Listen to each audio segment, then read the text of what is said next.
Hello everybody and welcome to PlaidStallions Toy Ventures. You may be asking yourself, what's wrong with these superheroes? They look kind of sick. You'd be right. These are a series of knockoff superheroes that first appeared in the 1970s and then had a later wave in the 1980s. They're still kind of shrouded in mystery, but I'll give you everything I know about them, as well as some conjecture as to why they exist. Let's dig in. The first wave of these figures seems to have come out in the 1970s. They're distinct because the body is actually a replica of Captain Action, including his head. It reminds me a lot of the dummy that the Captain Action suits came on, except this has 4 points of articulation. That's right, kids, 4 points. There was a method to this madness because it seems as if these figures were created to sell leftover pieces from Ideal's Captain Action line. You see a lot of Flash Gordon. I own a Green Hornet. Friends of mine have had Batman and Superman. I've taken a photo there. These are very hard to find, and I've only ever seen one carded once. It has Flash Gordon on the card. It is beautiful. As we've explored on Toy Ventures before, this happens a lot in the toy industry, especially when you're making cloth outfits for action figures. There's overruns, there's imperfections, and then there's just mainly leftovers when they pull the brakes on the production.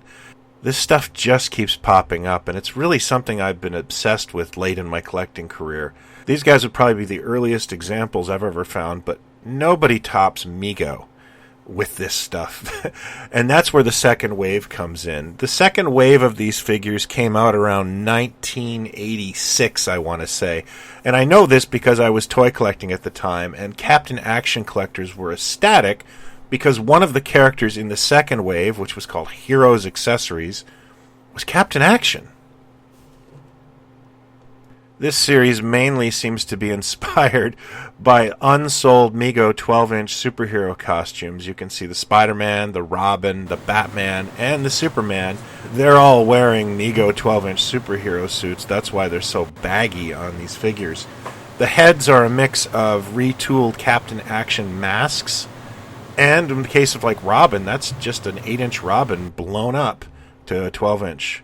I believe the process is called pantographing. These started appearing in dollar stores in the 1980s, and they were a hot commodity with collectors. They're still very popular, even though we really don't talk about them much. A lot of them came with Captain Action boots and belts, and for some odd reason they came with pistols that they couldn't hold. These do pop up on the card occasionally, but you will pay through the nose for them. They're really popular. I don't even know what this guy is. That's a Captain Action Phantom outfit. The head is the Captain Action Batman suit. And he's wearing a Captain Action Flash Gordon belt with Captain Action boots, which is the go-to boot for knockoffs of the 70s and 80s. I'm really not sure what he is or what he's supposed to be, but I'm just glad I found him.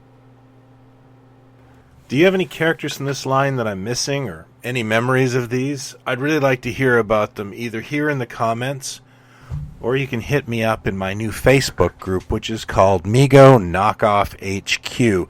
This is an intimate discussion of vintage knockoffs of Mego Corporation.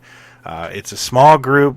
We're just there to discuss and share toys. That's it, and I'm really enjoying the vibe in there. If you're into that sort of thing, I hope you'll join me.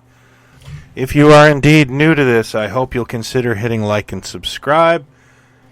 Until next time, thank you as always for watching, and I hope you're having fun with your hobby, because that's what it's there for. Take care.